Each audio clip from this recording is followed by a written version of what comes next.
बुलबम बुलबम बुलबम बुलबम बाप भोले।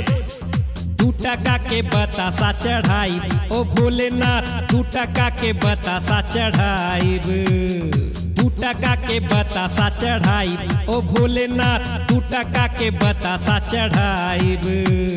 2 टरक सोना भेजाय दी हो भोलेनाथ, 2 टरक सोना भेजाय दी हो।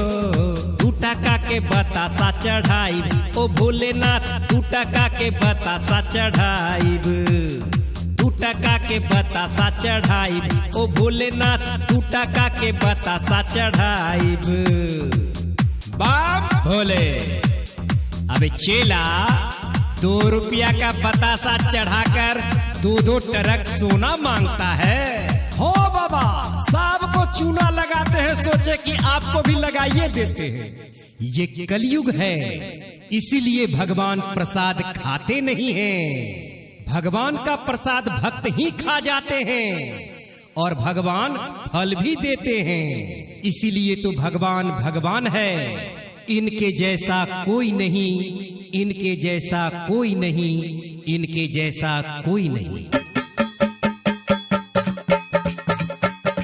अर्ज है कि मैडम कहती है, अर्ज है कि मैडम कहती है, ए जी मोबाइल छोड़ो, हमको पकड़ो, मेरे अंदर बहुत मजा है।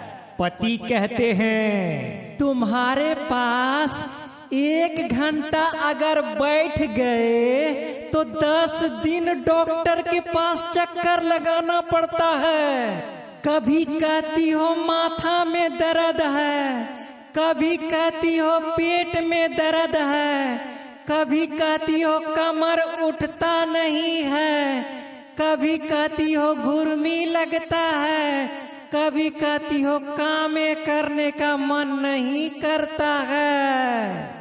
पत्नी तपाक से जवाब देती है, ए जी मोबाइल में जो हेलो हाय करती है, क्या उसको बीमारी नहीं होता है? घर में जो पत्नी रहती है बस उसी को बीमारी होता है। मोगेम्बो खुश हुआ।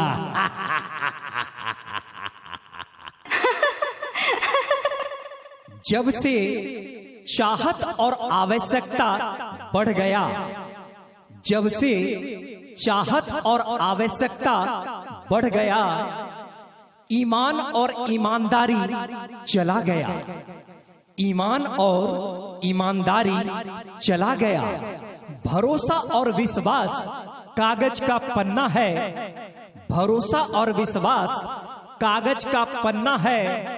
जुबान से भरोसा विश्वास चला गया, जुबान से भरोसा और विश्वास चला गया।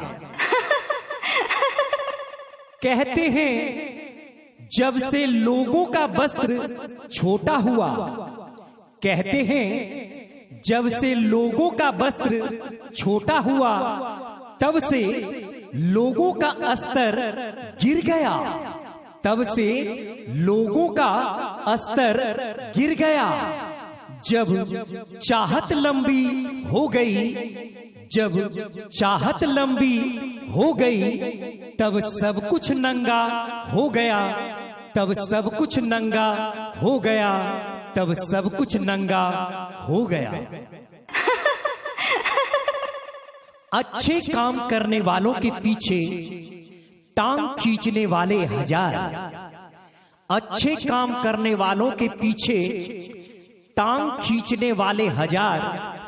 इसीलिए अच्छे काम करने वालों की संख्या, इसीलिए अच्छे काम करने वालों की संख्या लाखों करोड़ों में रह गई है, शायद 2 या 4 लाखों करोड़ों में रह गई है, शायद 2 या 4। रिश्ते या रिश्ता नहीं रहा अब, रिश्ते या रिश्ता नहीं रहा अब, रिश्ता अब पैसा हो गया, रिश्ता अब पैसा हो गया। किस पे भरोसा करोगे अब तुम, किस पे भरोसा करोगे अब तुम? लोग बिकाऊ हो गया, लोग बिकाऊ हो गया, लोग बिकाऊ हो गया। मानव मानवता भूल रहा है, मानव मानवता भूल रहा है। अब धन के पीछे भाग रहा, अब धन के पीछे भाग रहा। पर जानवरों में मानवता है, पर जानवरों में मानवता है। अब मानव जानवर बन गया, अब मानव जानवर बन गया। बुलबम बुलबम बुलबम बुलबम बाप भोले। 2 टका के बतासा चढ़ाई, ओ भोलेनाथ 2 टका के बतासा चढ़ाई। 2 टका के बतासा चढ़ाई, ओ भोलेनाथ 2 टका के बतासा चढ़ाई।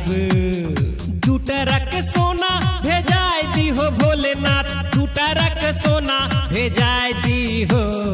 2 टका के बतासा चढ़ाई, ओ भोलेनाथ 2 टका के बतासा चढ़ाई।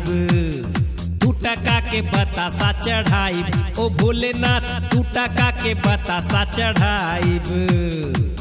बाप भोले। अबे चेला 2 रुपया का बतासा चढ़ाकर 2-2 टरक सोना मांगता है। हो बाबा, साहब को चूना लगाते हैं, सोचे कि आपको भी लगाइए देते हैं। ये कलयुग है, इसीलिए भगवान प्रसाद खाते नहीं हैं। भगवान का प्रसाद भक्त ही खा जाते हैं और भगवान फल भी देते हैं। इसीलिए तो भगवान भगवान है। इनके जैसा कोई नहीं, इनके जैसा कोई नहीं, इनके जैसा कोई नहीं।